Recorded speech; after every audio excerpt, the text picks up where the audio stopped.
오늘 복음문 말씀 읽어주신 경집사님 감사드립니다. 여러분들 그 아이들이 갖는 그 특권에 대해서 오늘 아이들과 이렇게 잠깐 말씀을 나눴는데요. 여러분들 부잣집 아이를 부러워해 본 적 있으세요? 부잣집 아이. 와, 저 어릴 때 제가 되게 부자 동네에서 고등학교를 다녔어요. 그래가지고 저는 정말 가난했는데 부잣집 아이들이 정말 많았어요. 그래서 부잣집 아이들을 보면 이런 말씀드리기 죄송하지만 저는 진짜 가끔은 버스 탈 돈도 없는데 얘네들은 다 승용차로 그 당시에 그때가 언제였냐면 1960년대는 아니고요. 90년대에 그래도 고등학교를 다닌 것 같네요. 그때 이미 뭐 집에 차가 2대씩 있고 막 이런 친구들이 참 많았어요. 부잣집 아이들 참 어쩔 때 보면 참 부럽기도 했는데, 그러니까 입은 옷, 타고 다니는 차, 집, 뭐 그리고 무엇보다도 아무것도 염려하지 않아도 될 것 같은 그 여유로움까지 다른 아이들과 비교해서 별반 다를 것이 없는 그 아이들이 어떻게 해서 다른 사람들과 차별될 수 있는 걸까요? 바로 부모 아니겠습니까? 부모가 가진 재산, 부모가 가진 사회적 지위, 그리고 지식, 심지어 그 유전 정보까지도 자녀는 부모의 모든 것들을 누리는 사람입니다. 그리고 자녀는 그것들을 누리기 위해서 어떤 실력이나 조건을 필요로 하지 않죠. 여러분들 자녀에게 조건 없이 주시지 않습니까? 이 탕자의 비유를 보시면 이것을 잘 이해하실 수 있을 겁니다. 탕자의 비유를 해석할 수 있는 방법이 여러 가지가 있는데요.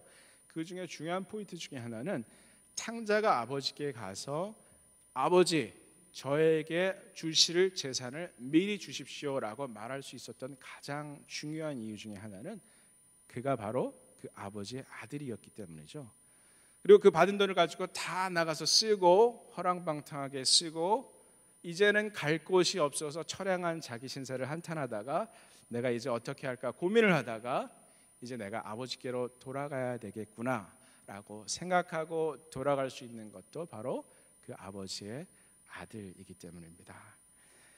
자식은 나면서부터 그 부모에 대한 권리를 갖죠. 그 부모가 가진 것들을 누릴 수 있는 특권을 갖게 됩니다. 자, 이것이 바로 자식이 가진 그러한 특별한 권한인데요. 성경은 우리가 하나님의 자녀라고 가르치고 있습니다. 우리가 하나님의 자녀이기 때문에 하나님께서 주시는 모든 것들을 소유할 수 있는 권리가 있다, 이렇게 가르치고 있습니다. 그런데 어떤 분들은 우리에게 그런 권리가 없다, 혹은 너희가 자녀됨을 증명하지 않으면 자녀로서의 특권을 누릴 수 없다라고 가르치는 분들이 있는데, 특히 유대교가 그렇습니다. 십계명을 비롯해서 수많은 그 규칙들, 규율들을 정해서 그것을 따르지 않으면 큰일 나는 것으로 그렇게 이야기를 하죠. 유대인들이 그 안식일을 어떻게 철저하게 지키는지 여러분들 가끔 들어보셨을 텐데요. 규정에 있는 모든 조항들을 하나하나 철저하게 지켜야만 자기들이 하나님의 자녀로서 인정받을 수 있다고 믿는 사람들입니다. 물론 기독교 내에도 존 웨슬리의 전통을 따르는 이 감리교는 그런 성향이 있습니다. 우리의 자격보다는 우리의 행위가 중요하다, 우리의 믿음보다는 그 믿음을 증명하는 행위가 중요하다라고 가르치기도 합니다. 하지만 로마서 3장 20절에 이런 말씀이 나와 있죠. 그러므로 율법의 행위로 그의 앞에 의롭다 하심을 얻을 육체가 없나니 율법으로는 죄를 깨달음이라. 자, 우리가 율법을 지켜서 하나님의 자녀가 되는 특권을 누릴 수 없는데, 왜냐하면 로마서에 가르치기를 율법을 아무리 들여다봐야 율법을 보면 볼수록 내가 죄인이다라는 것을 알게 되는 것뿐입니다. 율법이 우리로 하여금 죄를 깨닫게 한다. 그렇다면 죄를 깨닫게 되면 도대체 무슨 일이 생기길래 죄를 깨닫게 하는 것이 문제가 됩니까? 여러분들 죄를 깨닫는 순간 어떤 느낌이 드세요? 저는 죄를 깨닫는 순간 제가 자격이 없다라는 느낌을 갖게 됩니다. 지금 보니 나는 죄인이구나. 지금 보니 나는 자격이 없구나. 내가 이런 죄를 지었는데 나는 하나님을 믿을 수 없는 사람이야. 나는 하나님의 자녀가 될 수 없는 사람이야. 하나님이 어떻게 이런 나를 사랑하시겠는가, 이런 생각을 하게 되죠. 그래서 내가 자격이 없다고 생각하는 그 순간 어떤 일이 일어나냐, 하나님과 우리 사이의 관계가 분리되기 시작하는 겁니다. 이것이 바로 창세기에 나왔던 아담과 하와의 이야기죠. 아담이 하나님께서 먹지 말라 한 그 선악과를 먹고 나서 어떤 일이 났어요?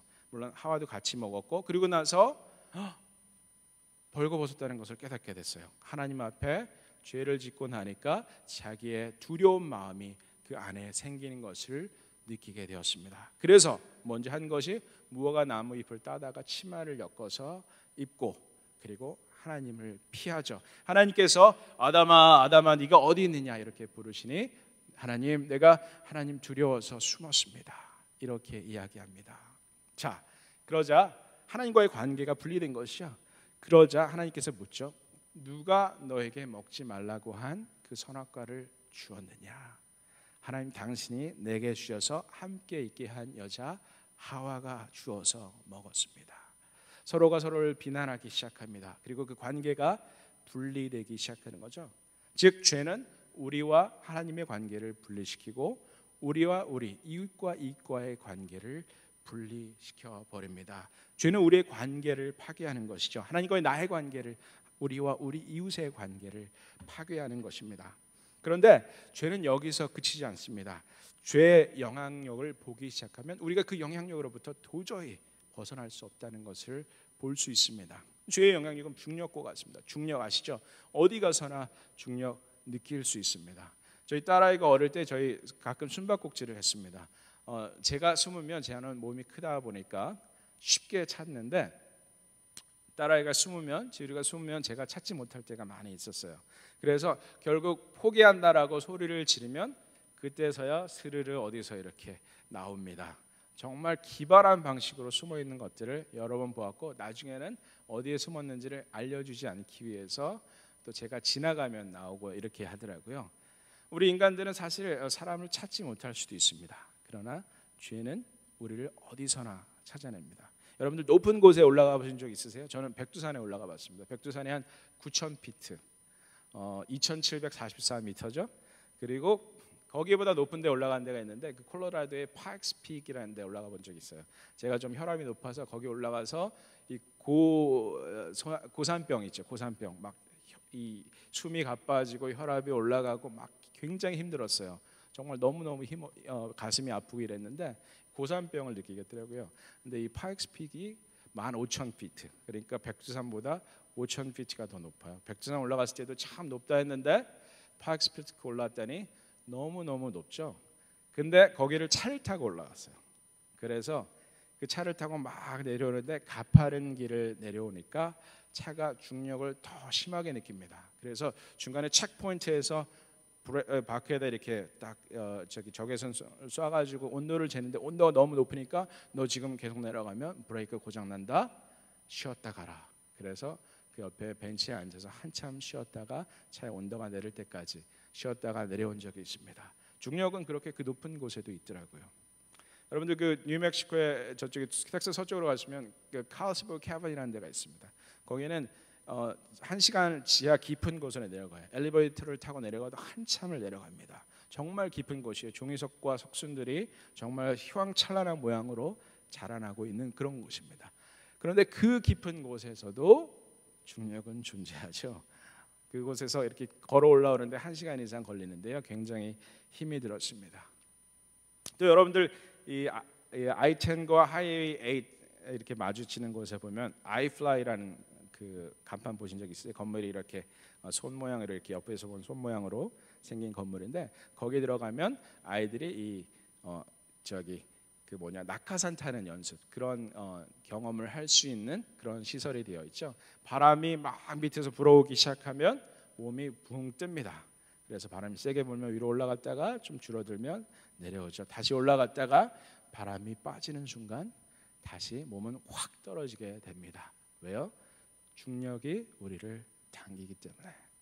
중력은 저 높은 산에서도 저 깊은 골짜기에서도 그리고 이 땅 어느 곳에서도 우리를 당기고 있는 힘, 어디서나 우리를 찾아내는 힘이 바로 중력입니다. 근데 이 죄의 영향력이 바로 이 중력과 같습니다. 때와 장소를 가리지 않고 우리를 찾아내는 것, 그것이 바로 죄입니다.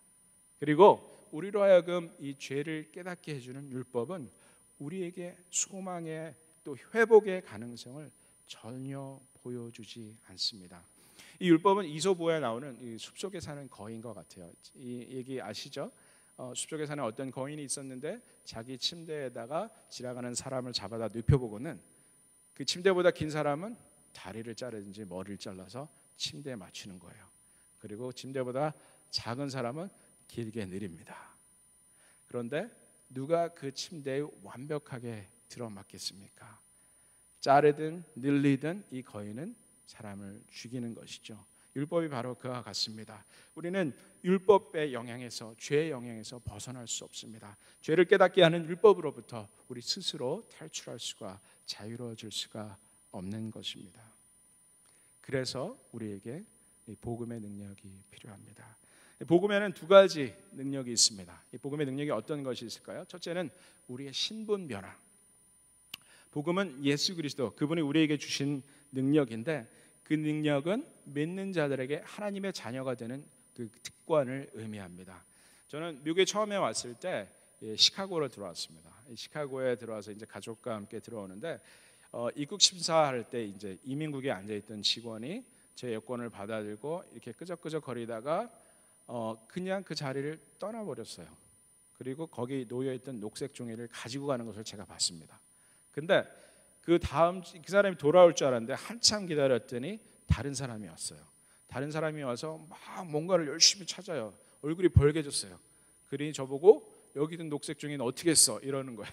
그래서 제가 저한테 막 화를 내더라고요. 그래서 제가 그거 여기 원래 있던 사람이 가져갔다 이렇게 얘기를 했더니 그제서야 흥분을 가라앉히고 제 입국 심사를 해줬습니다.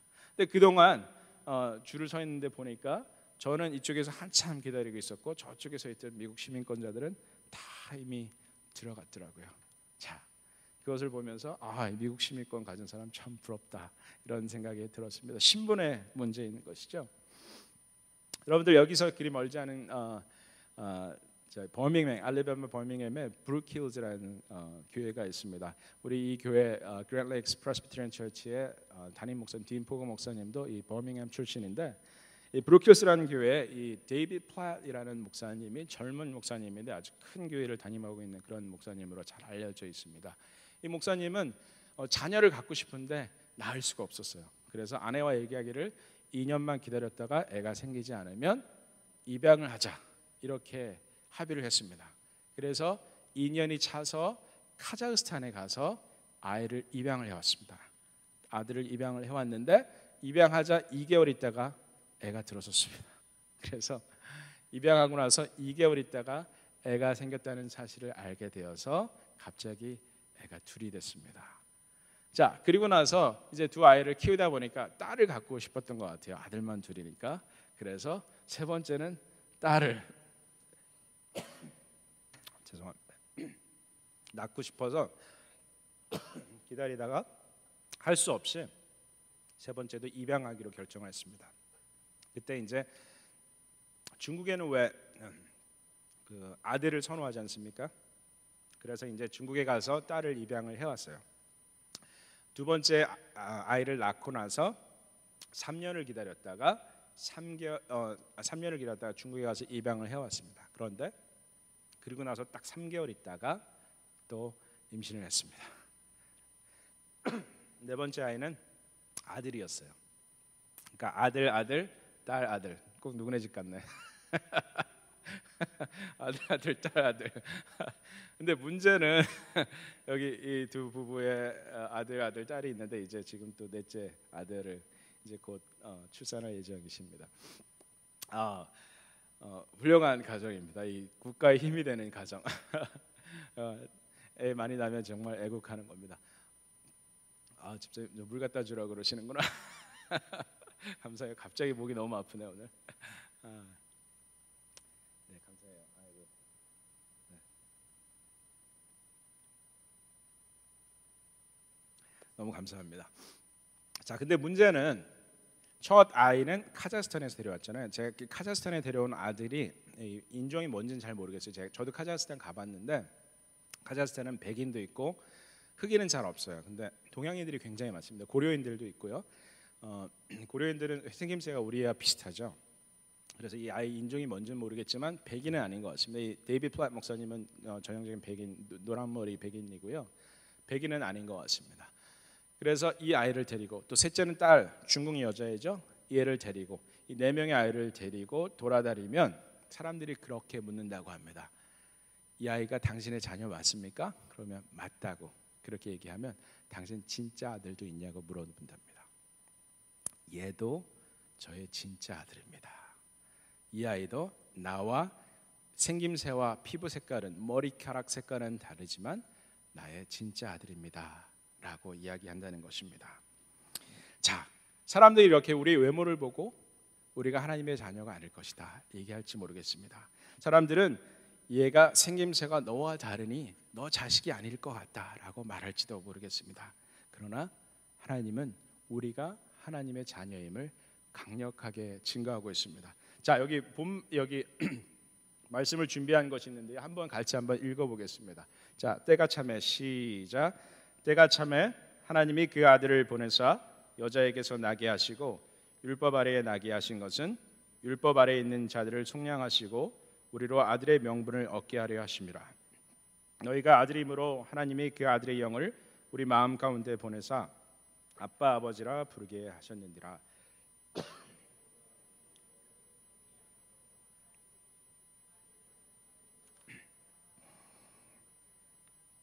자, 우리도 율법 아래에서 났지만 그러나 예수님도 율법 아래 나셨습니다. 그리고 예수님께서 율법 아래에 나셨기 때문에 우리로 하여금 그 율법을 극복하고 그것을 뛰어넘는 아들의 자유, 아들의 특권을 우리에게 주신 것입니다. 딸의 특권을 주신 것입니다. 자, 하나님은 우리의 아빠라는 사실. 자, 이런 본문 말씀이 에베소서에도 나와 있습니다. 에베소서 찬송하리로다 이 말씀 한번 같이 읽어보겠습니다. 시작.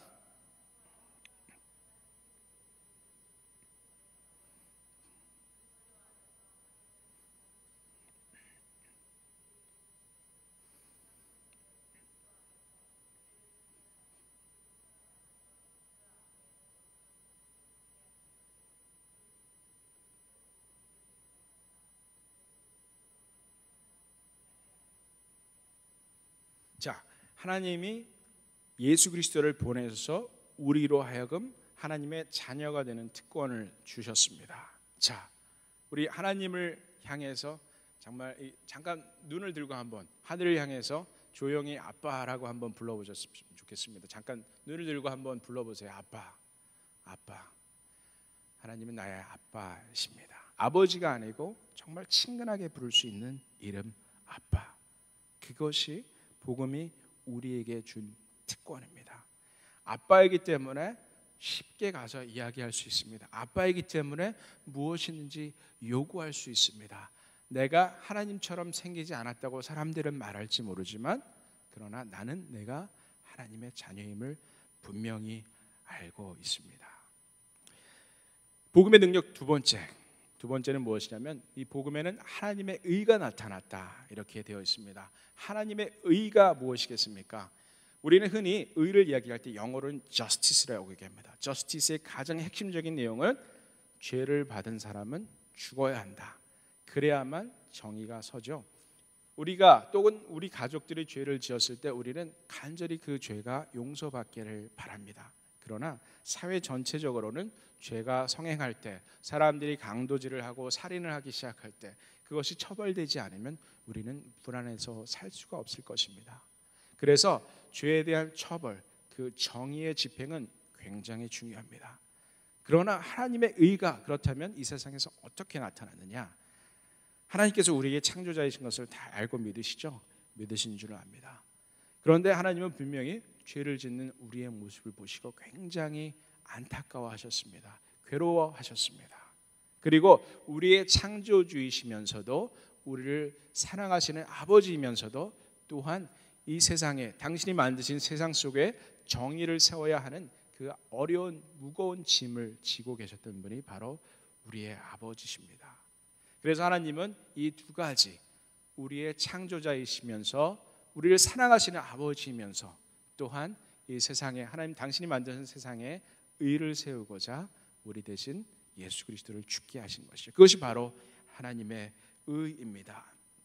이 하나님의 의는 우리에게 많은 것을 요구하지 않습니다. 그냥 그 사실을, 우리를 위해서 예수 그리스도께서 죽으셨다는 그 사실 하나만 믿으면 되는 것.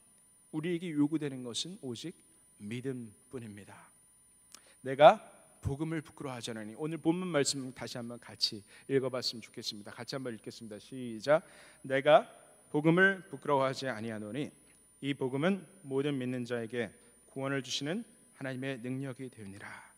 복음에는 하나님의 의가 나타나서 믿음으로 믿음에 이르게 하나니 기록된 바 오직 의는 믿음으로 말미암아 살리라 함과 같으니라. 여러분들, 복음을 부끄러워한다는 것이 무슨 말입니까? 바울은 복음 때문에 자기 동족에게 배신당하고 버림받았습니다. 바울은 이 복음 때문에 굶주림과 헐벗음을 견뎌야 했습니다. 바울은 이 복음 때문에 험난한 지형을 다니면서 추위와 더위와 싸워야 했습니다. 낮에는 뜨거운 햇살 아래, 밤에는 정말 살을 내는 듯한 그 바람 속에서 견뎌야 했습니다. 풍랑 속에서 살기 위해서 정말 허덕여야 했던 그 바울의 삶. 그럼에도 불구하고 바울이 복음을 부끄러워하지 않았다. 그 이유는 바로 이 복음이 구원을 주시는 하나님의 능력임을 강력하게 믿고 있었기 때문입니다. 바울은 그 믿음을 가지고 하루하루를 견뎌나가고 하루하루를 버텨나갔습니다. 그리고 그럼에도 불구하고 그 안에 넘치는 기쁨과 소망이 있었음을 우리는 볼 수가 있었습니다. 여러분들은 과연 어떤 삶을 살고 계십니까? 과연 복음의 능력을 체험하면서 살고 계십니까? 과연 내가 하나님의 자녀임을, 하나님의 의가 예수 그리스도 안에서 나타나고 있음을 경험하며 느끼면서 살아가고 있습니까? 제가 보스턴에 있을 때 있었던 일 한 가지 쉐어하고 말씀을 마무리하려고 하는데요. 이런 일이 있었습니다. 한 권사님이 어느 날 밤에 전화가 왔어요. 자기 집에서 홈스테이하는 학생이 귀신 들린 것 같다고 했습니다. 이게 무슨 소린가 싶었지만 친구 목사님하고 같이 일단 갔습니다. 가서 차에서 딱 내리는데 그 집이 200만 불짜리였어요. 그래서 이 차를 세우는 것과 집하고의 거리가 꽤 됐는데 집에서 막 비명 소리가 들리기 시작합니다. 갑자기 겁이 나더라고요. 이게 무슨 일이냐, 왜 나를 불렀을까, 온갖 생각이 다 들었는데 어쨌든 그냥 용기를 가지고 들어갔습니다. 들어갔더니 주변에 사람들이, 방 안에 사람들이 많은데 이 조그만 고등학생 여자애가 막 사람들을 집어 던지는 그런 장면이었어요. 너무너무 힘이 세요. 저랑 친구 목사님이 꽉 붙들었는데 붙들고 있을 수가 없었습니다. 그래서 기도를 하고 정말 간절하게 그냥 통성으로 기도하고 찬양을 하고 이러다가 아무런 변화가 있지 않아서, 자, 이제 우리 힘으로는 안 되겠다. 자, 우리 능력 있다고 하는 그 목사님에게 한번 전화를 해보자. 그래서 전화를 했어요. 그랬더니 데리고 오라 그러시더라고요. 그래서 이 학생을 한 5명에서, 남자를 한 5명에서 붙들고 차에 억지로 실어서 탔습니다. 그래서 그 교회로 갔더니 목사님하고 사모님하고 어떤 집사님 한 분이 나오셨더라고요. 그래서 같이 기도가 시작됐습니다. 다 같이 모여서 뜨겁게 기도를 하는데 이 목사님하고 이 여자애하고 이해할 수 없는 언어로 싸우더라고요. 막 정말 방언으로 막 싸우더라고요. 그래서 근데 제일 무서운 게 뭐냐면 이 여자의 목소리가 완전히 남자 목소리로 변해 있었어요. 그래서 정말 저로서는 어떻게 감당할 수 없는 그런 상황이었죠. 근데 이 목사님하고 이 여자애가 막 싸우는데 막 옆에 있는 사람들은 어찌할 바를 모르고 그냥 계속 기도하고 찬양만 하는 그런 상황이었습니다. 그래서 그렇게 한두 시간 지난 것 같아요. 이제는 어떻게 방법이 없겠구나 이렇게 포기하고 있는 그런 상태였는데 그 목사님의 사모님이 갑자기 저보고 가서 이 여자를 위해서 기도하래요. 그 애는 저의 양이니까 제가 가서 기도해야 된대요. 그래서 가서 제가 정말 두려움에도 불구하고 얘가 내 팔을 꺾으면 어떡하나 막 그런 생각을 하면서 가서 이 여자의 어깨에 손을 얹고 기도하기 시작했습니다. 제가 크게 기도하지 않았고 간절하게 기도했지만 조용하게 기도했습니다. 그리고 그 아이에게 이야기하기 시작했습니다. 이 아이가 하는 가장 무서운 말이 뭐였냐면 얘는 내 거야, 건드리지 마, 이런 말을 하고 있었어요. 남자 목소리로. 그래서 이 여자에게 가서 손을 얹고 기도하면서 얘야, 예수님이 너를 가장 사랑하신단다. 이 아이는 예수님 거다. 예수 이름으로 명하노니 물러가라. 그러면서 이 아이에게 야, 누구야? 너는 예수님의 아이다. 예수님이 너를 가장 사랑하신단다. 이렇게 귀에다 속삭여 주었습니다. 그러기를 한 5분 지났을까요? 정말 그 힘이 막강하던 목소리가 남자처럼 완전 남자 목소리로 변해서 거칠게 행동하던 이 여자아이가 갑자기 조용해지기 시작했습니다. 저는 그때 성령께서 이 여자아이의 영혼에 다가가셨다고 믿습니다. 그리고 이 아이를 낫게 하신 것을 느꼈습니다. 이 아이가 조용해지더니 한 1, 2분이 지났습니다. 그러더니 이 아이가 갑자기 말을 하는데 기도하고 싶어요. 이렇게 얘기를 하더니 그래 기도해라 그랬더니 간절하게 기도하는 그런 모습을 목격한 적이 있습니다. 저는 성령의 능력이 없는 사람입니다. 저는 특별한 은사가 있다고 생각하지 않습니다. 뭐 가르치는 거는 조금 하겠죠. 하지만 특별한 성령의 능사가 있는 사람이라고 생각하지 않습니다. 그러나 그 당시 그 순간 내 힘이 아니라 나를 사랑하시는 그 예수님, 그 예수님의 힘을 힘입어서 나아갔을 때, 예수님의 그 사랑을 되새겨 줬을 때, 기억하게 해줬을 때 그 아이가 나는 모습을 볼 수 있었습니다. 제 힘이 아니고 바로 예수님의 사랑, 제 힘이 아니고 바로 성령의 은혜가 임하는 것을 볼 수 있었습니다. 여러분들 오늘 본 말씀은 이겁니다. 사실 율법은 우리로 하여금 죄를 깨닫게 할 뿐, 그리고 죄를 깨달으면 깨달을수록 우리의 힘으로는 할 수 없는 것이 있는 것이 아무것도 없다는 것을 더욱 절절하게 느끼게 될 뿐입니다. 그런데 성령께서 하시는 일이 무엇이냐? 성령께서 바로 우리를 구원하신 예수 그리스도를 바라보게 하는데, 바로 예수님이 우리로 하여금 하나님의 자녀가 되게 하신 분이라는 사실, 그 사실을 깨달아야 합니다. 마귀는 끊임없이 너는 죄를 지었으니까 벌 받아야 돼, 너는 죄를 지었으니까 하나님의 자녀가 될 가치가 없어 라고 우리에게 끊임없이 이야기합니다. 그러나 예수님은 우리에게 끊임없이 내가 너의 아버지다, 내가 너를 내 핏값으로 주고 샀다라고 이야기합니다. 여러분들, 복음의 능력은 바로 우리가 하나님의 자녀임을 기억하는 것입니다. 그리고 예수 이름을 믿는 모든 자에게 구원을 주시는 분이심을, 그 예수님을 믿는 그 믿음, 그것이 또한 우리에게 주어진 하나님의 의요, 복음의 능력인 것입니다. 여러분들은 저 세상에서 사람들이 당신들에게 여러분들에게 뭐라고 말하든지 분명히 하나님의 자녀입니다. 우리 모두는 하나님의 자녀가 되는 특권을 받은 사람들입니다. 우리의 능력, 우리의 외모, 우리의 교육, 우리의 경험, 우리의 재산, 이 모든 것들 아무런 의미가 없습니다. 진정으로 우리로 하여금 하나님의 자녀가 되게 하는 것은 바로 복음의 능력이요, 우리가 그 예수 그리스도 이름을 믿을 때 우리에게 주어진 하나님의 의인 것입니다. 여러분들 믿으십니까? 예, 이 복음의 능력이 여러분들의 삶 속에 드러나기를, 그리고 그것이 체험되어지고 기억되고 항상 여러분들의 삶 속의 능력으로 나타나지기를 주님의 이름으로 축원드리겠습니다. 예, 같이 기도하시겠습니다.